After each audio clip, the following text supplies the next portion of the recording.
आपके और हमारे बीच युवाचार्य भगवंत पधार चुके हैं, जो आपको और हमको निरंतर महानिर्ग्रंथीय श्रीमद उत्तराध्ययन सूत्र का 20वां अध्ययन महानिर्ग्रंथीय अनाथि मुनि का जो अध्ययन है उसका विवेचन फरमा रहे, और उसके साथ ही परम पूज्यपाद श्री कवि कुलभूषण पूज्यपाद श्री त्रिलोक ऋषि जी महाराज साहब द्वारा रचित श्रेणिक चरित्र के माध्यम से श्रेणिक राजा की कथा आपके सामने रख रहे हैं। आइए आप और हम सभी सुनेंगे। श्रवण संघ की आन बान शान हमारे युवाचार्य भगवंत पूज्य श्री महेंद्र ऋषि जी महाराज साहब को युवाचार्य भगवंत।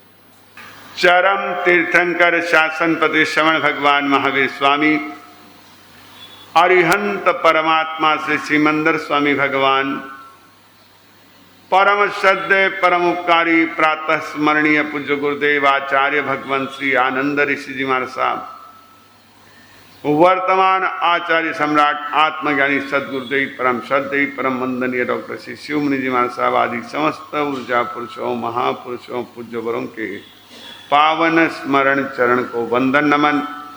या विराजे स्नेही सहयोगी संत वृंद, धर्म प्रेमी बंधुओं माता बहनों, जिनके वचन जिनके सिद्धांत जिनकी साधना जिनके संदेश हमारे जीवन के वास्तविकता को स्पष्ट और सुंदर शब्दों में अलग अलग माध्यम से कभी संवाद, कभी प्रश्नोत्तर, कभी अपृष्ट व्याकरणा के रूप में बतलाते हैं, ऐसे परमपिता परमात्मा तीर्थंकर प्रभु की देशना जिनवाणी के प्रति आप सभी के भीतर में रही आस्था का हार्दिक अभिनंदन। कैसे लग रहा है आज? ठीक है, अच्छा लग रहा है आज कि फीका फीका लग रहा है आज? अच्छा लग रहा है, बहनों को अच्छा लग रहा है। कल अच्छा लग रहा था या आज अच्छा लग रहा है? परसों अच्छा लग रहा था या कल अच्छा लग रहा था या आज अच्छा लग रहा है? परसों का अच्छा नहीं लग रहा था। परसों में और आज में क्या फर्क है? फर्क है, इसलिए तो पूछ रहा हूं। आपको ध्यान में आ रहा है कि नहीं पता नहीं। हाँ, ओ बाप रे, देखो, हाँ यही तो बात है। आपकी नजर हमारी ओर, हमारी नजर आपकी ओर। परसों हमारी बहनें कहां तक थी? प्रवचन सुनने के लिए कहां तक बैठी थी? शुरुआत कहां से थी? आज वहां है, पुनः अपनी जगह पर जहां शुरू से थे। चलो देखो, ये तो एक तरह से अपनी अपनी व्यवस्थाएं हैं। आज जैसे आपने हमारी व्यवस्था को भी ऑब्जर्व किया और अच्छा लग रहा है कि हम चारों आज इस धर्म सभा में उपस्थित है। वहां भी इनका स्वाध्याय चल रहा था, यहाँ भी स्वाध्याय के ही अंतर्गत उपस्थित है। सेम चीजें हैं। बात अपनी कल हुई थी कि श्रेणिक महाराज आमंत्रण देते हैं। आमंत्रण यानी न्योता। क्या देते हैं? न्योता देते हैं, बुलाते हैं, आह्वान करते, आज तुम अनाथ हो ना, तो न्योता कैसे देते हो आप? जिसको भी न्योता देते हो वो आपके लिए कैसा होता है? प्रिय होता है। उसके प्रति आपके मन में कहीं ना कहीं एक अपनत्व का भाव होता है, उसके प्रति स्नेह का भाव होता है, उसके प्रति आपके मन में जो है एक लगाव होता है। अब वही लगाव, वही स्नेह, वही अपनत्व जैसे आपके व्यवहार में कहा जाता है लव एट फर्स्ट साइट, वैसा ही एक अपनत्व का भाव, एक प्रेम का भाव सम्राट श्रेणी को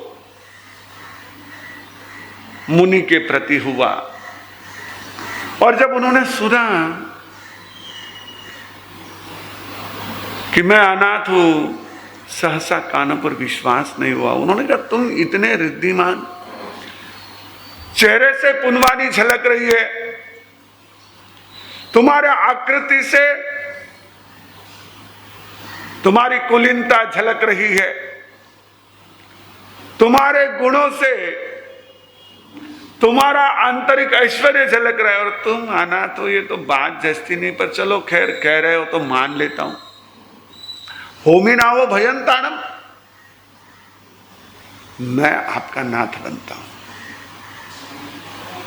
तो जैसे ही ये बात कही तो कहते अपना वियणा होसी श्रेणिया मगहाहिवा,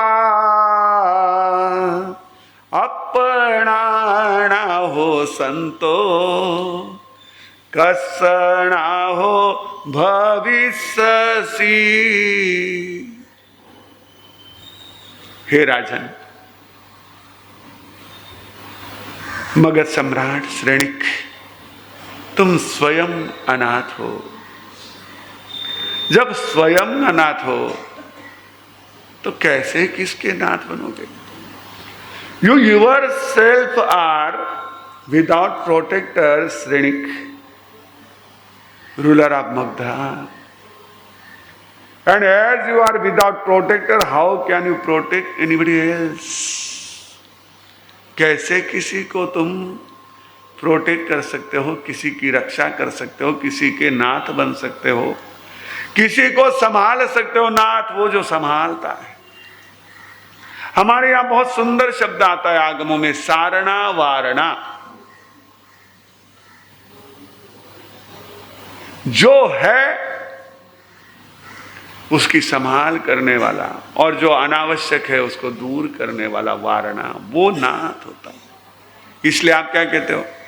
हे स्वामी, हे नाथ, आपका इस भव पर भव भव भव सदा शरण, कहते ना सवैया। तो हे स्वामी, हे नाथ, हमारे लिए जो आवश्यक है उसको हमको संभालने की बराबर विधि देने वाले, संभालने वाले पुराने लोग ऐसे हुआ करते थे।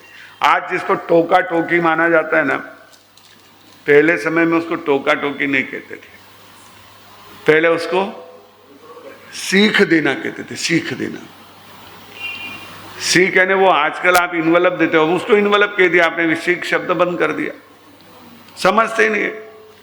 बच्चों को कहो सीख देने आए थे तो कहीं सीख के हुए, ये इतना इन्वेलप दे के आना, ठीक है दे दूंगा। अब वो आपकी भाषा देखो इंप्रूव होती है, अपग्रेड हो रही है, अपग्रेड डिग्रेड वो आप जानो, मैं नहीं कहता भाई, वो भी मेरा गड़बड़ है सब। लेकिन हमारे पुराने लोग सीख देते थे, कोई जा रहा है ध्यान रख, जो सामान बराबर संभालने ली जाए, जो बराबर खुदरो जाप तो रख। जो गुरुदेव के वहां से कोई भी साधु संत विहार करते, गुरुदेव की वंदना करते, मंगलिक सुनते, गुरुदेव के चरणों में माथा टिकाते, आशीर्वाद लेते, गुरुदेव फिर उनको फरमाते, रास्ते के किनारे किनारे चलना, ध्यान रखना, अपने स्वास्थ्य का ध्यान रखना, यही होता है बड़ों का, और कुछ नहीं होता है। पर वो भी नहीं चाहिए आज माने के, क्यों उन्होंने माने, समझे नहीं, क्या अक्ल नहीं माने। अभी अपनी अक्ल बता रहा है कि सामने वाले की अक्ल निकाल रहे हैं, भगवान जाने। लेकिन हमारे पुराने लोगों का एक संस्कार था, उनकी एक पद्धति थी कि उसको कोई ना कोई बात की सीख दे देते थे, समझाते थे। बेटी अगर जा रही है तो बेटी को 4 बातें समझाते थे कि बेटी तू ससुराल जा रही है, वहां तुझे कई अलग अलग बातों का प्रसंग आएगा, परिस्थितियों का सामना करना पड़ेगा, पर डरना मत, घबराना मत, हम मोरली तेरे साथ हैं और तू मजबूत है, तू इतनी संस्कारित है कि किसी परिस्थिति से तू टूटना मत। ऐसी बहुत अच्छी सीख देते थे। अब आप क्या करते हो उनको? ये सीख केवल बोल करके नहीं देते थे, गा करके देते थे।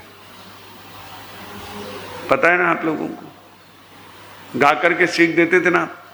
जिसकी शादी हो रही है, बिंद राजा बिन्नी के पहले झाला वारणा होते थे, याद होंगे आप लोगों को तो। झाला वारणा में कई करता, गाड़ेरा गीत गाता, घोड़ेरा गीत गाता, ये क्या होते थे सारे। अरे वो एक तरह से व्याज स्तुति होती थी दो प्रकार होते हैं, व्याज निंदा, व्याज स्तुति। व्याज निंदा यानी ओ आज तो थे घना पुटरा दिख रहा हो, इसका मतलब समझना आज कुछ ना कुछ गड़बड़ है, ये व्याज निंदा। अच्छा कहना लेकिन उसके पीछे कुछ ना कुछ गलती बताना। और एक होती व्याज स्तुति, सामने तो जैसे वो कुमार को राजा प्रसेनजित कहते तो गंवार है, तो ढोर है, देखो अकल ही नहीं है। ये व्याज निंदा, सामने तो निंदा करना लेकिन मन में उसके प्रति प्रशंसा का, मांगल्य का भाव।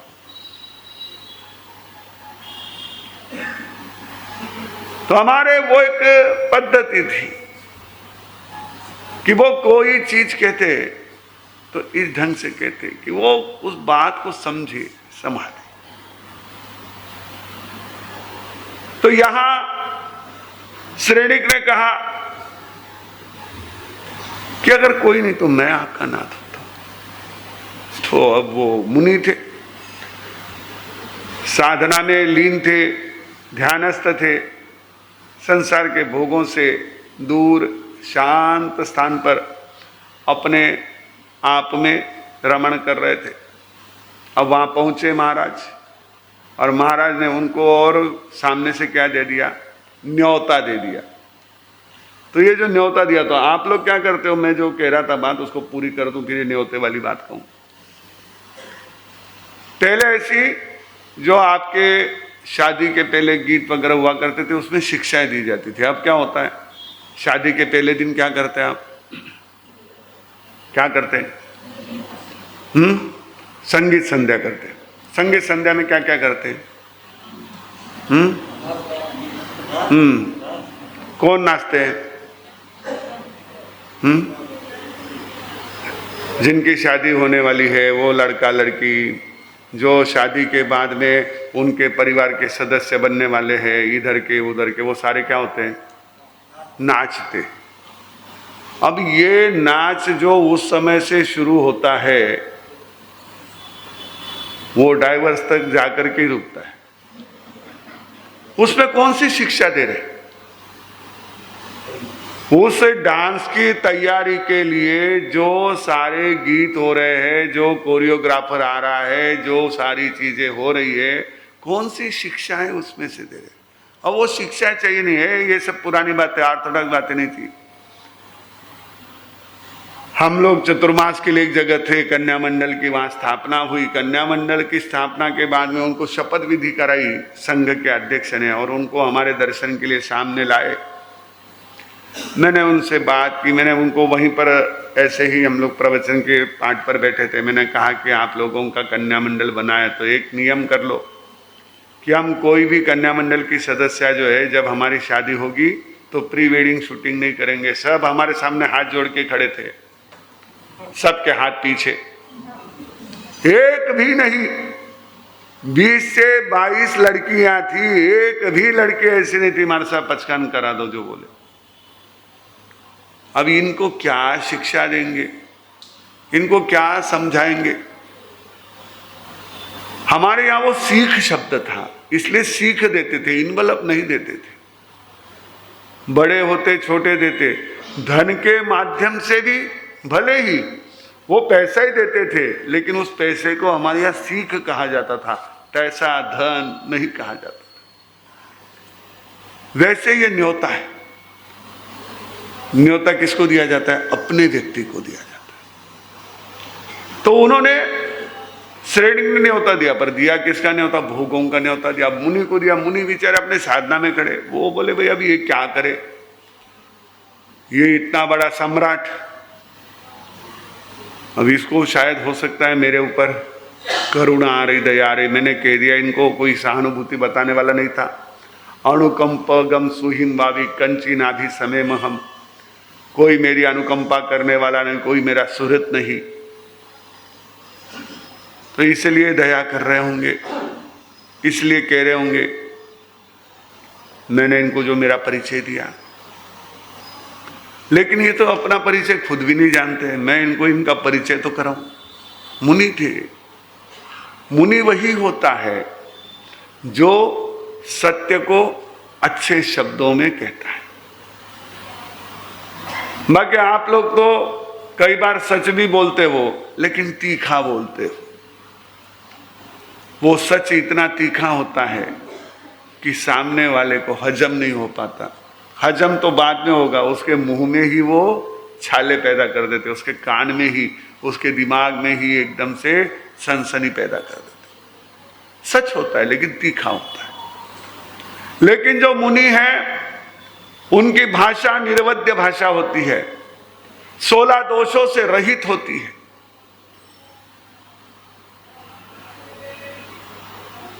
कर्कश, कठोर, छेदकारी, भेदकारी कोई भाषा ऐसी प्रयोग नहीं करते मुनि।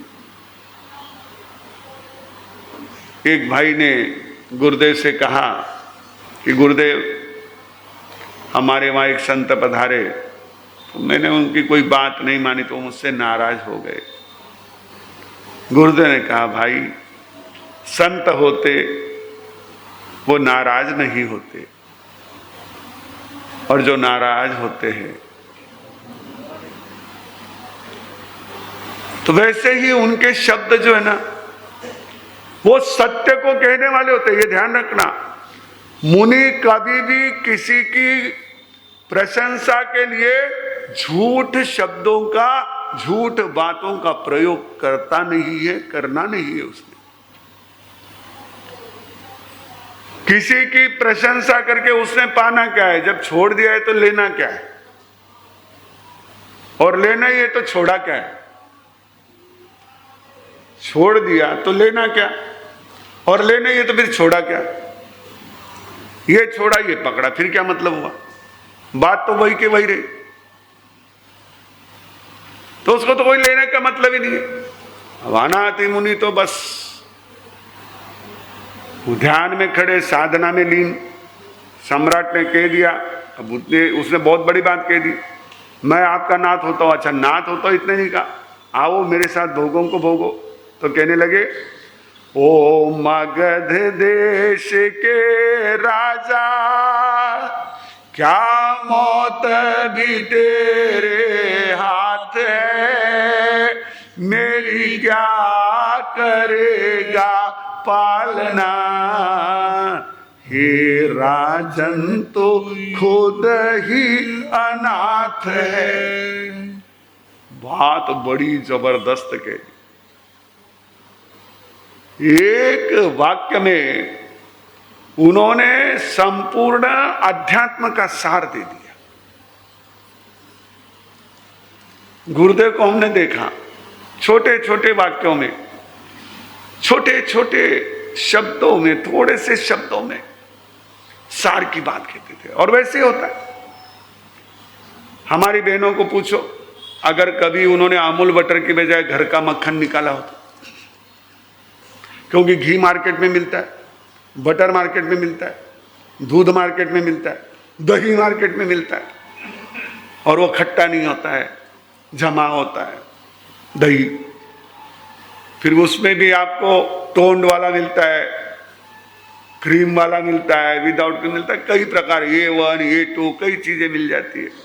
अब कौन इतना माथा पूड़ी में पहले, क्योंकि हमने तो वो देखा हुआ है ना, घरों में दूध आता था, दूध वाला भैया दूध लेकर आता था, वो नाप करके देता था। उसके पास 4-5 प्रकार के नाप हुआ करते थे, 100 ग्राम से लेकर 1 लीटर तक के अलग अलग ये हुआ करते थे, नाप हुआ करते थे।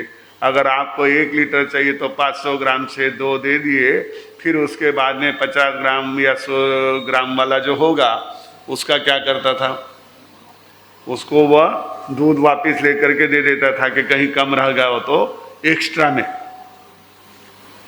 तो वैसा दूध आता था, दूध की मलाई निकलती थी, कभी बच्चे खाते थे, कभी बच्चों को से बचा करके वो मलाई जो है हमारी माता बहने एक भगोने में जमा करती थी। और वो जब भगोने में मलाई जमा होती थी, वो उस दही को क्या करती थी, हाँ बिलोना करती थी। अब वो थोड़ा सा समय बदल गया, चूल्हे चक्की का फिनिश्ड है दौर, मिक्सी कुकिंग गैस कब है जोर। चूल्हे चक्की का फिनिश है दौर, मिक्सी कुकिंग गैस का अब है जोर। हर मैन का ओ मैन का, हर मैन का ओ मैन का, टेम्पर लूज और माइंड टाइट है, हुई फिनिश्ड इनसाइट है। हवा चली अब ऐसी है, ऐसी है अब ऐसी है। ऐसी हवा चल रही है। चूल्हे चक्की का फिनिश है, वो भिलोना अब वो नहीं है। अभी तो रामदेव महाराज कहते हैं शक्ति आसन करो, छाती कूटा करो। पहले तो सहज में होता था, दोनों हाथों से वो रस्सी को खींच के, हम भी कहते थे लेकिन कर नहीं पाते थे। हम लोगों को पता नहीं क्या मालूम क्यों ऐसा था, पर मैं जब छोटा था ना, बहुत सारी चीजें करने की बहुत मन में आती थी। गुरुदेव के पास में भी थे तो गुरुदेव ये कपड़ा बांध लो, गुरुदेव ये डोली उठा लो, ये कर लो, करने की बहुत इच्छा होती थी, लेकिन करता कुछ नहीं था, आता कुछ नहीं था। करने का बहुत कुछ मन होता था, पर फिर भी है ना, अब मैं छोटा था तो अब वो सब का मन में एक तरह से नहीं, बच्चे है चलो इरी भी इच्छा है तो थोड़ा सा मेरे को पकड़ा देते थे, ठीक है कर ले, बस थोड़े में तो टाई टाई फिश। जैसे आजकल तो हमारे बच्चे शुरू में ही होते, मैं वैसे ही था। आजकल बड़े होने के बाद में भी टाई टाई फिश होते, आप हम छोटे थे तो उस समय टाई टाई फिश हो जाते। लेकिन वो भिलोना जो एक तरह से या तो मथनी से होता था, रवि दाल घोटता, दही घोटता, फिर उसमें से मक्खन निकलता था। अब दही तो है घड़ा भर के, और पुराना जमाना होगा तो डब्बा भर के, और मक्खन कितना निकलता था, इतना या इतना, बस। मक्खन कितना निकले, थोड़ा। भिलोना बहुत है, उसके बिना मक्खन नहीं निकलता, लेकिन मक्खन थोड़ा ही होता है। गुरुदेव ऐसे ही थे, उनका चिंतन खूब था, लेकिन सार रूप में बोलते थे। वैसे अनाथी मुनि जिनकी साधना बहुत गहरी, जिनका अनुभव वो आप वाला अनुभव नहीं। आपका अनुभव तो सुनो उतना मजा आ जाए, कहीं क्यों मारसा था ने, बाप रे बाप, इसी बाता एक बार शुरू हो जाओ तो हम लोगों को तो कितना ही समय जाए तो पता ही नहीं चले। फिर कई बार मंगली दे देनी पड़ती है, ठीक है बाद में देखते, छोटे से ब्रेक के बाद करना पड़ता है। लेकिन उनका अनुभव अलग, वो अनुभव जो हम ध्यान में थोड़ी देर के लिए करते। हम ध्यान में क्या प्रयोग करते हैं, थोड़ी देर के लिए कोशिश, प्रयास कि कहीं ना कहीं एक बार तो थोड़ा सा फीलिंग जागे कि मैं शरीर नहीं, मैं आत्मा। और उनका तो बहुत गहरा अनुभव था इस बात का, जिसे हमने सारी चीजों को ये मान करके एक तरह से बहुत सारी बातों के साथ अपने को इन्वॉल्व कर लिया, अटैच कर लिया है अपन ने। उनको इन सब चीजों का बहुत गहरा अनुभव, इसलिए उन्होंने एक वाक्य में कह दिया, अपना हो संतो कस ना हो भविष्यसी। एक कथा शायद आपको पता होगी, नहीं तो मैं बता भी दूं कि राजा जी ने सुन रखा था कि कोई यदि भागवत सुनता है,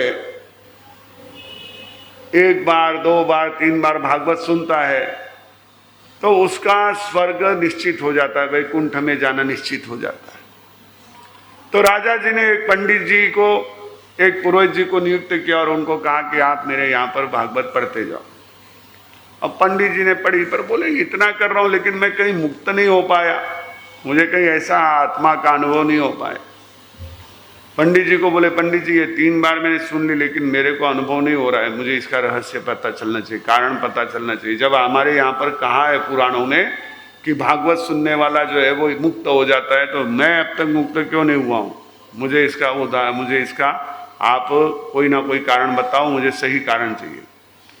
पंडित जी तो बेचारे घबरा गए, उनका तो बस उतना ही काम था, पढ़ना सुनाना, बाकी तो उनको पता ही नहीं।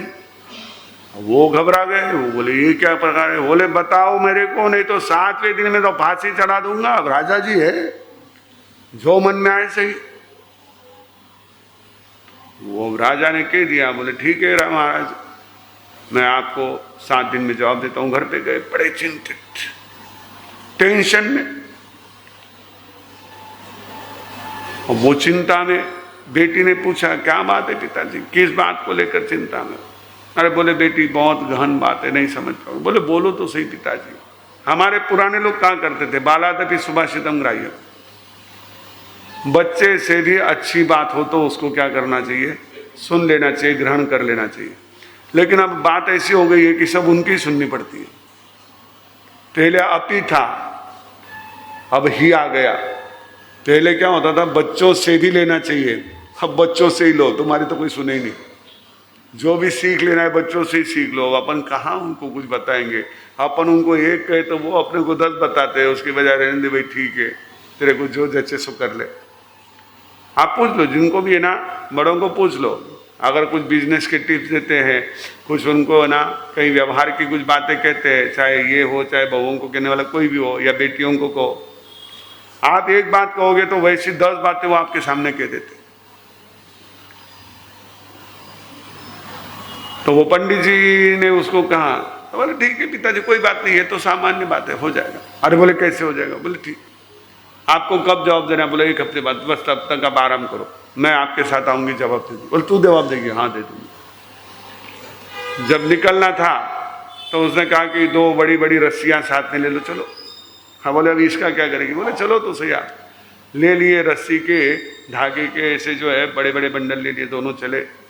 पहुंचे राजसभा में, महाराज इंतजार कर ही रहे थे, आओ पंडित जी, आओ पुरोहित जी, हो गई बात, आपने जवाब ढूंढ लिया? बोले हाँ महाराज, मैं नहीं, मेरी बेटी जवाब देगी। बोले अच्छा ये जवाब देगी? बोलो बेटी क्या कहते हो? बोले महाराज मुझे जवाब देने से पहले आपको कुछ कहना है। दोनों को 2 खंबे की ओर खड़ा कर दिया और दोनों को एक डोरी से इनको बांधा, एक डोरी से उनको बांधा। अब कहने लगे आप खोलो, एक दूसरे को खोलो। अरे बोले तेरे हमको तो खोल दे। बोले आप एक दूसरे को नहीं खोल सकते? नहीं खोल सकते। क्यों? दोनों बंधे हुए। बोले वही बात है, सुनाने वाले भी बंधे हुए, सुनने वाले भी बंधे हुए, मुक्त कौन होगा? वैसे कहने लगे कि भाई मैं तो अनाथ हूं, ये मैंने खुद ने कहा, पर राजन तुम भी अनाथ हो। जो खुद अनाथ है वो कैसे किसी को नाथ बना सकता है? लेकिन हमारी क्या होती है, एक तरह की अहंकार की बहुत सी बात। हमारे पास कुछ नहीं है, लेकिन हम औरों को तो बहुत सारे आश्वासन दे देते हैं। आज वैसे ही दुनिया चल रही है। आज आप देखो, खुद के पास तो कुछ नहीं, लेकिन लोगों को बांटने के लिए ज्ञान भी बहुत और बाकी भी चीजें बहुत, इधर उधर बहुत बांटेंगे। थाने इधर से लाके उधर। अभी लेने का क्या कितना गोंदल है, समझते ना आप? कितनी गड़बड़ रहती है। अपने राजस्थान में चलता है, अपने लेना होता है ना। लेना क्या होता है? लेना हाँ, अब ये लेना, हाँ क्या लेना लेना क्या होता है? लेड लेड, वो जो भी है। अब वो लेना लेडा वो न ड दोनों एक जैसे मूर्धन्य है। तो ये लेना लेड जो भी है, ये जो बांटते हैं, अब ये देखा देखी में कितने लोगों को कर्जा लेकर के बांटना पड़ता है, आप कल्पना भी नहीं कर सकते। हम लोग जिस समय राजस्थान में थे तो हमारे पास में युवा लोगों ने बात रखी, बोले मान साहब हम ये अभियान चला रहे कि ये प्रथा बंद होनी चाहिए, क्योंकि इस प्रथा के पीछे लोगों को कर्जा लेकर के अपनी ये सारी जो है व्यवस्थाओं को पूरा करना पड़ता है। अब वो परंपरा है, रिवाज है, प्रथा है। नहीं करो तो 10 जना नाम रखे। सबसे बड़ा रोग क्या कहेंगे लोग, ये सबसे बड़ी बीमारी है। कितनी चीजें तो आप उसी के पीछे करते हो, आपको स्वयं को उसकी जरूरत महसूस हो न हो, आप स्वयं उसको मानते हो नहीं मानते हो, आप स्वयं चाहते हो नहीं चाहते हो, ये सारी बातें गौण हो जाती है। नहीं, सब कहते ना करना पड़ेगा, सब कहते ना करना पड़ेगा, उसके लिए करनी पड़ती है। सब नहीं करा तो चोखों को नहीं लागे, नहीं करा तो चोखों को नहीं लागे। वो चोखों को नहीं लागे के चक्कर में अपने पास तो खाने को नहीं है और पूरे गांव को जिमा रहा है। ये हालत होती।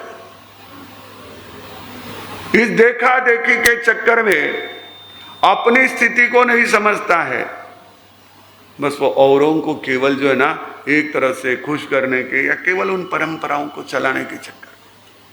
यहां भी वही कह रहे कि राजन तुम खुद अनाथ हो। वो राजा है, राजा को कोई अनाथ कहे। इधर तो आपको भी कोई कह दे तो भारत साहब बात करती बगैर थोड़ा सा विचार करने बोलो आप। ये तो सामान्य भी किसी को कहे, अच्छी बात थोड़ी है। आप किसी सामान्य व्यक्ति को भी कह दो ये अनाथ है तो उसको भी वो शब्द अच्छा नहीं लगता है। और वास्तव में अगर कोई इस तरह से किसी के लिए शब्द प्रयोग करता है, हम लोग कई बार है ना, भावना हमारी अच्छी होती है पर शब्द प्रयोग सही नहीं करते, हमको कहना पड़ता है ऐसा शब्द का प्रयोग मत करो। अच्छा है, ठीक है, लेकिन शब्द प्रयोग तो हमारा वैसा गरिमापूर्ण होना चाहिए। गुरुदेव कोई भी बात है ना बड़े ही अच्छे शब्दों में कहते थे। कभी भी कोई ऐसा शब्द जो समाज संघ सभा के लिए उपयुक्त न हो गुरुदेव के मुख से कभी आता ही नहीं था। हमने कितनी बार गुरुदेव के प्रवचन भी सुने, गुरुदेव के सामने लोगों को बात करते हुए देखा, कोई ऐसा शब्द आता ही नहीं था।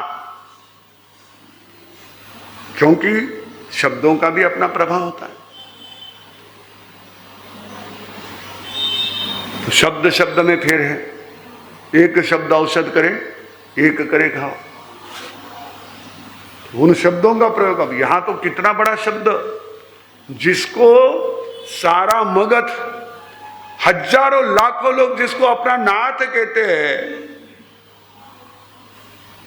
जिसके लिए नाथ शब्द का प्रयोग स्वयं शालिभद्र की माता ने किया, वो नाथ उसको कह देते तुम खुद अनाथ हो। बहुत बड़ी बात थी।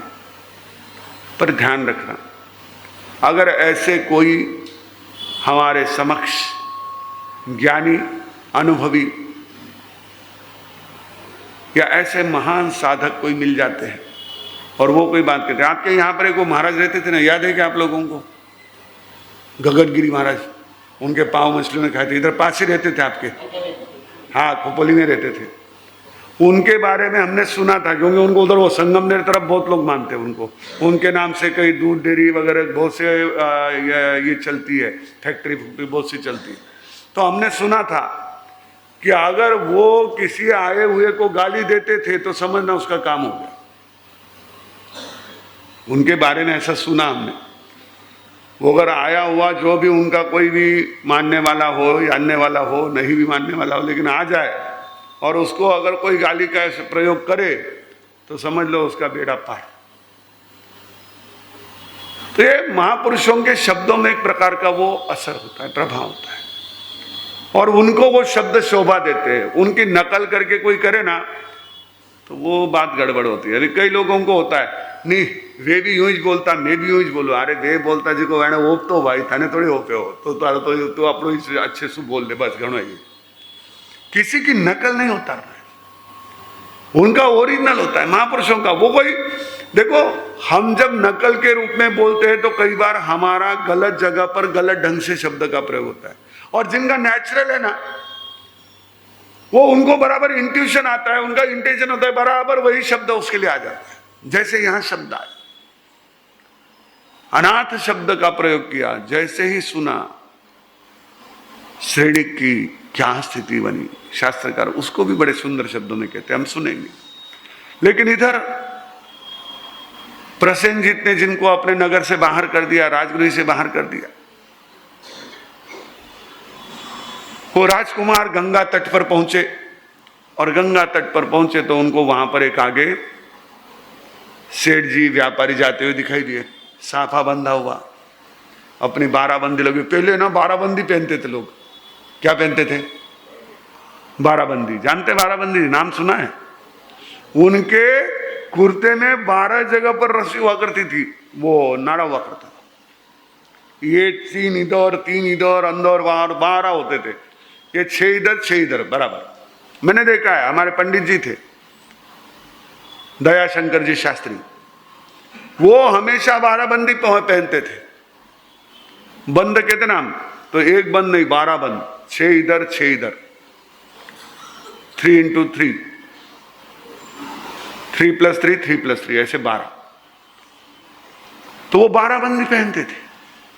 तो वैसे ही 12 बंदी पहने हुए अंदर वो बंडी कोपरी मराठी में कहते ना, जिसमें अलग अलग इधर इधर वो सब रखा हुआ था। उस समय ना कमर में नौली बांधते थे, कमर में पट्टा बांधते थे, उसमें भी कई बार हीरे जवाहरात पैसे वगैरह रखा करते थे। पुराने लोग हैं अपने ढंग से।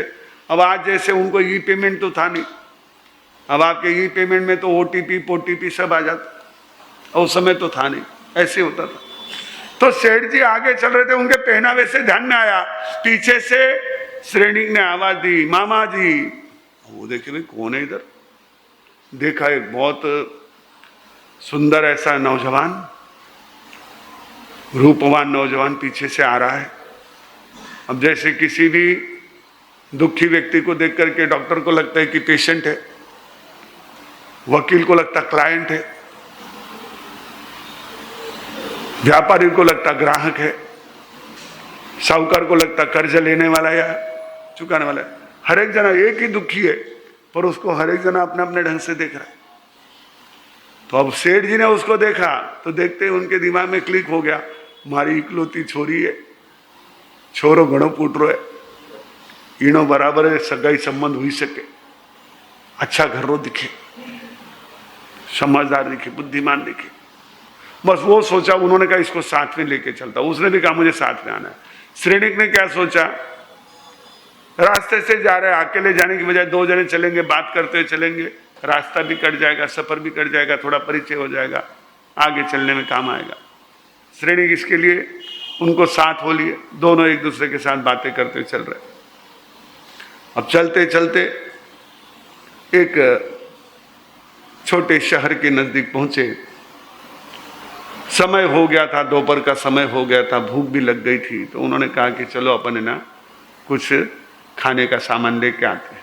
ये कथा मैंने इतनी कही थी, अभी उसको मैं है ना रिकैप दे रहा हूँ। क्या दे रहा हूँ? रिकैप। कुछ बाहर गाँव वाले भी वो भी समझ लेंगे और आप लोगों को भी रिकॉल हो जाएगा। ये रिकैप वाला जमाना है ना आपका, आप सीरियल वीरियल देखते तो रिकैप होता है ना। तो वो जो है ना, उन्होंने कहा कि अरे ये तो चलो यहाँ जाकर के अपने भोजन का इंतजाम कर लेते हैं। तो भोजन का इंतजाम करना है तो पहले खाने पीने की चीजें जो है उसको इकट्ठा करना है। तो गए एक जगह, तो दाल रोटी, दाल आटा वगैरह वहाँ पर था। तो उन्होंने उसके दाम पूछे, फिर बोले इसके साथ मसाला, बोले नहीं हम सिर्फ किराना ही रखते, मसाला नहीं रखते। फिर आगे की दुकान पर गया तो वहाँ उसने पूछा, तो बोले यहाँ मसाला ही रखते, किराना नहीं रखते। वो जैसे आजकल आपका सब स्पेशलाइजेशन का जमाना आ गया कि चिल्ड्रंस ये किड्स वेयर है, तो फिर वहाँ लेडीज वेयर जेंट्स वेयर नहीं मिलेगा, वो सब अलग अलग अपने अपने डिपार्टमेंट कर रखे। अगर ENT स्पेशलिस्ट है तो वो आपके चेस्ट को चेक नहीं करेगा, बोलेगा नहीं मैं तो ENT हूँ, हमारे ऑर्थोपेडिक डॉक्टर साहब बैठे। अब न्यूरो पेशेंट आएगा तो बोलेगा मैं उसको कंसल्ट करता हूँ, हमारे वहाँ आता है न्यूरोलॉजिकल, उसको बताता हूँ, बाकी मेरा काम मैं करूँगा। लेकिन वो उस छोटे से शहर में कहीं किराना है तो मसाला नहीं, मसाला है तो किराना नहीं, और फिर इन सबको बनाने के लिए साजो सामान चाहिए। तो उसने जाकर के कहा भाई हमको कुछ समय के लिए मिलेगा। है यहाँ कुछ नहीं मिलता, बर्तन वर्तन नहीं देते हम, किसी अनजान व्यक्ति के साथ में ये नहीं रखते हम व्यवहार। वो बड़ा परेशान हो गया। वो सेठ जी बाहर रुके थे, श्रेणिक जो है वो गांव में पूछ रहे थे, वो आए, बोले ये तो उजड़ा गांव है, खेड़ा है, ये छोड़ो अपन चलते आगे। वहां से कुछ आगे गए, 2 कोस आगे गए, कहते हैं कथाकार, तो वहां एक छोटा सा कस्बा था। तो उन्होंने कहा देखो यहाँ भी एक बार अपन पूछ लेते क्या है क्या नहीं। वो गया तो एक ही जगह सारी चीजें मिल गई। उसको किराना भी था, वहाँ मसाला भी था, और वो घर भी इतना अच्छा, लोग इतने अच्छे, भाई आपको अगर आप परदेसी हो तो ये सामान ले जाओ, आपको बनाने के लिए बर्तन ले जाओ, बाद में ला देना, कर देना। इतना बढ़िया काम हो गया, फटाफट सारी चीजें ले आए, बना लिए, खा लिए, धो धुआ के वापिस लौटा दिए। रात को सो गए। अब सुबह जब निकलने लगे तो वो कहता है मामा जी वो तो खेड़ा था, ये अच्छा शहर था। वो सोचे अरे ये तो बड़ा गड़बड़ काम है। मैं तो सोचता था कि ये एक अपने को अच्छा साथी मिल गया और एक बहुत समझदार होगा, पर ये अकुल विहूणो मानवी जी जिम जंगल नो डोर, सेठ विचारे चित्त में जी रूपे रोड़ो बोर। बहुत सुंदर पंक्तियां दी है पूज्यपाद कवि कुलभूषण तिलक साहब ने कि ये तो रूपे रूड़ो बोर। क्या अर्थ होगा? रूपे यानी रूप में, सौंदर्य में, रूड़ो यानी बहुत बढ़िया, बहुत अच्छा। बोर, जैसे बोर दिखने में अच्छा रहता है वैसे बाहर से तो बहुत रूपा है, पर अकल विहूणो मानवी जी जिम जंगल में डोर। जिसको अकल नहीं होती है ना, वो इंसान जैसे जंगल में पशु होता है, जंगल में ढोर, वैसा ये तो दिखने में तो बहुत रूपाला है पर अकल तो है नहीं। अब जो खेड़ा था उसको कहता है शहर है, और जो शहर था कहता खेड़ा है, इसकी तो अकल है ही नहीं। वो उनके मन से उतर गया, भले ये तो अपने काम का नहीं है। आगे बढ़े, रास्ते में नदी आई, नदी का पानी था, तो सेठ जी ने अपने पाँव में जो मोजड़ी थी वो पाँव में मोजड़ी पहन ली, और इसने पाँव में मोजड़ी थी उतार दी। सेठ जी सोचे ये तो गड़बड़े, उलट मती दिशे खरी जी, इसकी बुद्धि उल्टी दिखती है। जहां सूखा रास्ता है वहां तो इसने पैर में जूते पहन लिए, और जहां पानी था वहां पांव के जूते उतार के चला। और सेठ जी तो वहां पांव में जूते पहने, बाहर आने के बाद में उन्होंने सुखा दिया, हाथ में पकड़ के चले। अरे ये तो उल्टी दिमाग वाला है, उल्टी अकल वाला है, ये अपने काम का नहीं। पर अभी कहाँ बात खत्म हुई थी, अभी तो रास्ते में चल ही रहे। सेठ जी का गांव नहीं आया तब तक तो चलना ही उन्होंने। अब चलते तो और भी कुछ घटनाएं घटित होती है, समय आने पर बात करेंगे। एक साथ प्रेम से बोलेंगे मंगल। नमो अरिहंतानम, नमो सिद्धानम, नमो आर्यानम, नमो उत्साहनम, नमो ये सब साहुणम। गुरुदेव की आज्ञा से चत्तारी मंगलम अरिहंता मंगलम, सिद्धा मंगलम, साहू मंगलम, केवली पनतो धमो मंगलम। चत्तारी लोगुत्तमा, अरिहंता लोगुत्तमा, सिद्धा लोगुत्तमा, साहू लोगुत्तमा, केवली पनतो धमो लोगुत्तमो। चत्तारी शरणं पवज्जामि, अरिहंते शरणं पवज्जामि, सिद्धे शरणं पवज्जामि, साहू शरणं पवज्जामि, केवली पनत्थम धम्मं शरणं पवज्जामि। चार मंगलिक, चार उत्तम, चार शरणा, दुख हरणा, सुख करना, और शरण नहीं कोई, जो भव्य प्राणी आदरे तो अक्षय अमर पद।